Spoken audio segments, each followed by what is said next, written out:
मंत्र। लेकिन मेरी बिरादरी के मुंह पे जो काली पोती गई है, इसका या तो इसकी माफी मंगवा दो, आप मुख्यमंत्री जी के बराबर में बैठते हो, वरना आदरणीय मंत्री जी हमारे गांव में किसी में वोट मांगने के लिए आ मत जाना, किसी के लिए विधायक कोई और बन जा। मैं कई बार वो वीडियो सुनता हूं, अजी बहुत बढ़िया काम कर दिया जी, गुंडागर्दी खत्म होगी जी। कौन सी खत्म होगी? मैं पूछ रहा था ये कौन सी विधानसभा का क्षेत्र है राज सिंह जी भाई से। वो थोड़ी देर को चुप लगा के जो मत पूछो, मैंने कहा ना बताई दो, क्योंकि भाई साहब ये उत्तर प्रदेश में सबसे ज्यादा गुर्जर वोटों वाली विधानसभा, और मन की फिर यहां से विधायक 20 साल से मन का ये कालिया कैसे बन गया?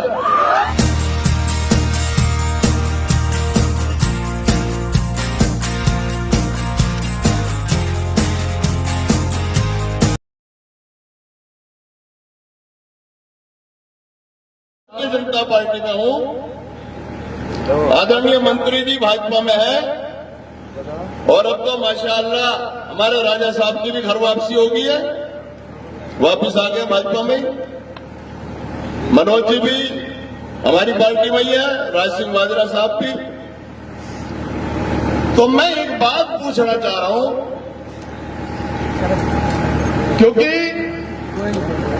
मैं सामने देख रहा हूं अपने परिवार के लोगों की नजरों में, तो मुझे एक बात इशारा कर रही है नीचे से बैठे लोगों की कि दिल में दर्द आंखों में तूफान सा क्यों है? दिल में दर्द आंखों में तूफान सा क्यों है? हमारी बिरादरी का हर शख्स परेशान सा क्यों है? तो परेशानी का कारण जो मैंने महसूस किया कि एक तरफ मैं ये कहना चाह रहा था कि हम लोग जो पार्टी में है, तो कभी कभी, क्योंकि राजनीति समाज के द्वारा होती है और समाज के लिए होती है, तो कभी कभी जब हम महीने में 29 दिन अपनी पार्टी का झंडा लेकर पार्टी का गुणगान करते हैं, तो मुझे लगता है कि महीने में एक दिन हमें अपनी बिरादरी को भी देना चाहिए।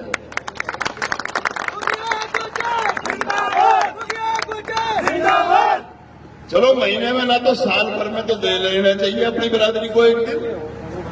तो ये बिरादरी का मंच है। मैं यहां पर बताना चाह रहा था आप लोगों को कि अगर मैं कोई बात करूं तो यहां किसी को आपत्ति तो नहीं है, अगर खाली प्योर बिरादरी की बात कर लूं मैं, तो भैया बीच में टोक मत देना बिल्कुल। मैं खोल कर रहा हूं, मैं एग्रीमेंट कर रहा हूं बकायदा। तो वो ये है, हो गया जी ना। मैं मंत्री जी मीठी मीठी मुस्कान हंसे ना, यहीं मारा जाता हूं बस मैं, क्योंकि इन्हें मैं बहुत प्यार करता हूं और फिर मुझे इनकी गरिमा का भी ध्यान रखना होता है, क्योंकि किसी भी बिरादरी में लीडर बहुत मुश्किल से निकल के आता है, और ये हमारे ऐसे रत्न हैं कि जिन पर हमें फक्र भी है, गौरव भी। हम छोटे छोटे से हुआ करते थे जब से नाम सुनते थे, और आज से 25, 28, 29 साल पहले मैं राजा साहब को बधाई देने के लिए आया था, जब मैं कुल मात्र 22 साल का था, जब आप चैंपियन बने थे। अब आप देख लो, तो पहले तो मैं अपनी बात कहने से पहले, ये तो मैंने भूमिका बनाई है, कभी भैया कभी मेरा नंबर काट दो कि लंबा बोल रहा हूं।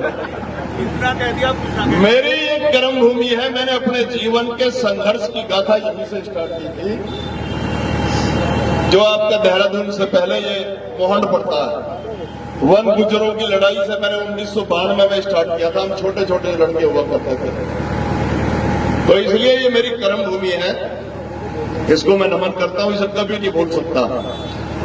तो मैं कहना ये चाह रहा हूं कि एक तरफ हमारी आन बान और शान के प्रतीक इतिहासों की किताबों में पढ़ाए जाने वाले गुर्जर प्रतिहार सम्राट मिहिर भोज जी की दादरी में 22 सितंबर को प्रतिमा के ऊपर कालिक पोतने का काम किया जाता है हमारे मुख्यमंत्री जी की मौजूदगी में, जिसमें हमारे अपने भी लोग शामिल थे।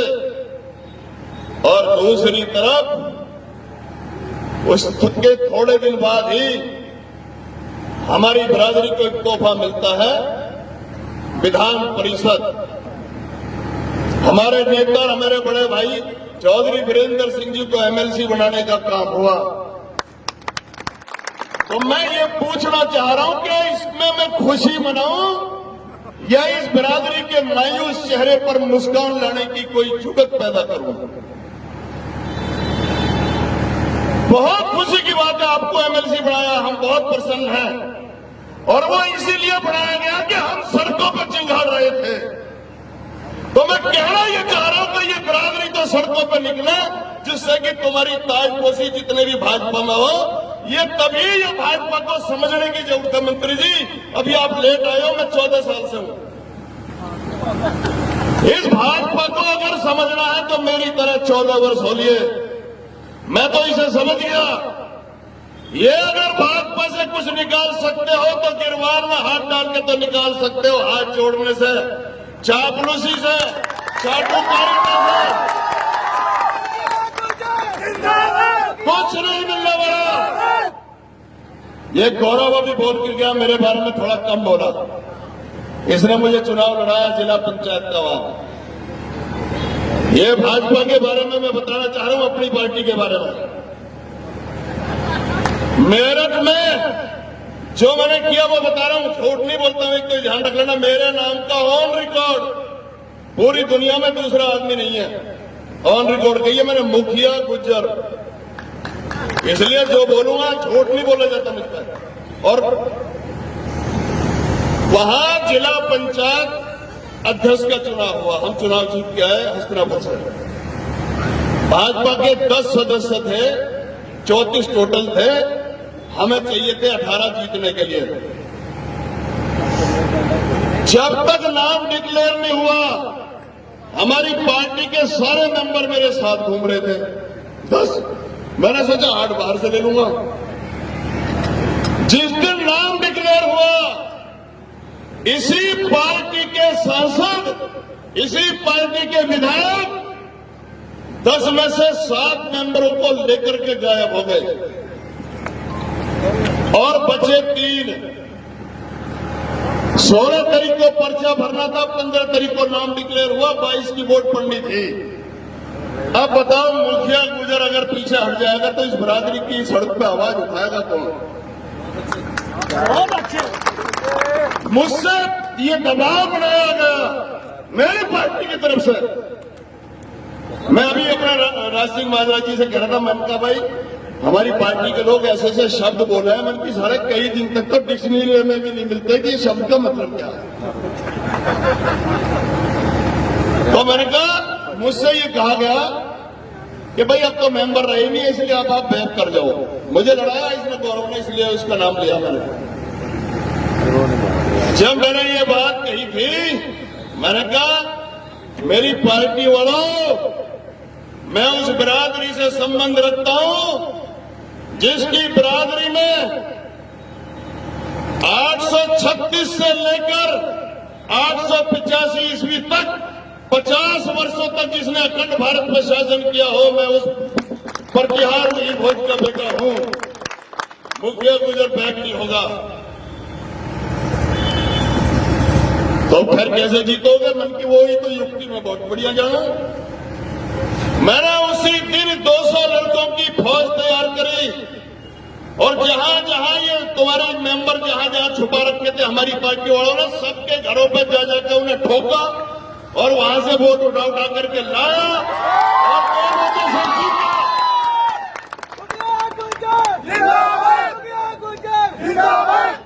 अपने बलबूते पे जीता।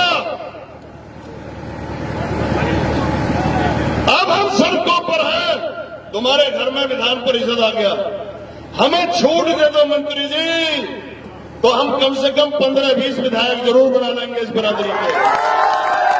हम तो तुम्हारी लिहाज शर्म में मारे जा रहे हैं।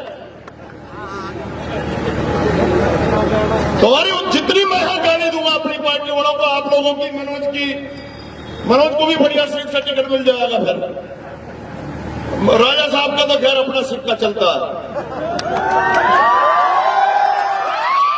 मंत्री जी को भी एक आध टिकट और मिल जाएगा। हमें छोड़ दे दो, हम बहुत दिन से परेशान हैं इस भाजपा से। मैं पूछना ये चाहता हूं, इस देश के अंदर उत्तर प्रदेश में पहली वो सरकार होगी कि जिसमें हमारा मिनिस्टर नहीं रहा 3 साल तक। हम बाबू नारायण सिंह जी उप मुख्यमंत्री बने, रामचंद्र विकल जी मुख्यमंत्री बनते बनते रह गए, लेकिन आज तक ये मेरी बदकिस्मती कौम, तुम्हारा केंद्र में एक भी मंत्री नहीं आज तक, तुम्हारा राज्य सरकार में एक भी कैबिनेट मंत्री नहीं आज तक। कितना टिकट मिलते हैं आपको? बस वो दिख रही है कि हाय ये तो मुसलमानों का राज न हो जाए, कहीं किसी और का राज न हो जाए। ये तुम्हें पता है, तुम्हारा इस्तेमाल करने के बाद मुंह में राम बगल में छुरी, तुम्हारा इस्तेमाल करने के बाद तुम्हें ऐसे निकाल के फेंक देते हैं जैसे दूध में से मक्खी। बहुत अच्छे। मैं पूछ रहा था ये कौन सी विधानसभा का क्षेत्र है राज सिंह भाई से, वो थोड़ी देर को चुप लगा के जो मत बूझो, मैंने कहा ना बताइए दो, क्योंकि भाई साहब ये उत्तर प्रदेश में सबसे ज्यादा गुर्जर वोटों वाली विधानसभा, और मन की फिर यहां से विधायक 20 साल से मन का ये कालिया कैसे बन गया? कह लगे जी भाई ये तुम ही बूझ लेना। मैंने कहा, मैंने जब से पढ़ा, मैं शुरू से ही है इस क्षेत्र की राजनीति संघर्ष शुरू किया था, मैंने कहा ये तो गुर्जर राजधानी है, यहां जिला पंचायत अध्यक्ष तुम्हारा क्यों नहीं है? कह लगे जहां बैठे हो ये वार्ड नंबर 17 है और गुर्जर बहुल है, क्योंकि यहां मेंबर तक भी नहीं है हमारा। तो ये तुम्हारे लिए डूब मरने की और शर्म की बात है। जब मैंने दिल्ली से चढ़ाई करके मेरठ में तुम्हारा शान बढ़ा दी, तो तुम अपने घर में क्यों मर रहे हो? मैं इस बात की आपको बधाई देना चाहता हूं। मैं पार्टी में हूं और मंत्री जी में का मन करे तो निकाल दो पार्टी से, ठोकर पर रखता हूं पार्टी को समाज के नाम पर। लेकिन मेरी बिरादरी के मुंह पे जो काली पोती गई है, इसका या तो इसकी माफी मंगवा दो, आप मुख्यमंत्री जी के बराबर में बैठते हो, वरना आदरणीय मंत्री जी हमारे गांव में किसी में वोट मांगने के लिए आ मत जाना किसी के लिए। ये धीरे धीरे क्या बजा रहे हो, या तो चुप रहो या हाथ उठा के बताओ मैं सही कह रहा हूं। इस बार चाहे तुम्हारा जीते चाहे हारे, मुझे वादा करो कि नकूड़ से अपने के साथ रहोगे, चाहे वो कोई भी है, लेकिन अपना होगा। शर्म आनी चाहिए। हमारा इलाका, हमारी माटी, हमारी घाटी, और यहां हमारी माटी, हमारी घाटी, और यहां विधायक कोई और बन गया। मैं कई बार वो वीडियो सुनता हूं, अजी बहुत बढ़िया काम कर दिया जी, गुंडागर्दी खत्म होगी जी। कौन सी खत्म होगी? मैंने ऐसी आज तक सरकार नहीं देखी, मेरी सरकार जिसमें किसानों के ऊपर सीधी जीप चला देता हो कोई मंत्री का बेटा, और तुम्हें लग रहा बहुत बड़ी सुरक्षा हो गई। मैं अपनी बात कहना चाह रहा हूं कि मजबूर इरादों को ईमान नहीं बेचूंगा, मजबूर इरादों को ईमान नहीं बेचूंगा, और बेईमान किनारों को तूफान नहीं बेचूंगा। हर हाल में लड़ूंगा अपने समाज की लड़ाई, कभी बेईमान किनारों को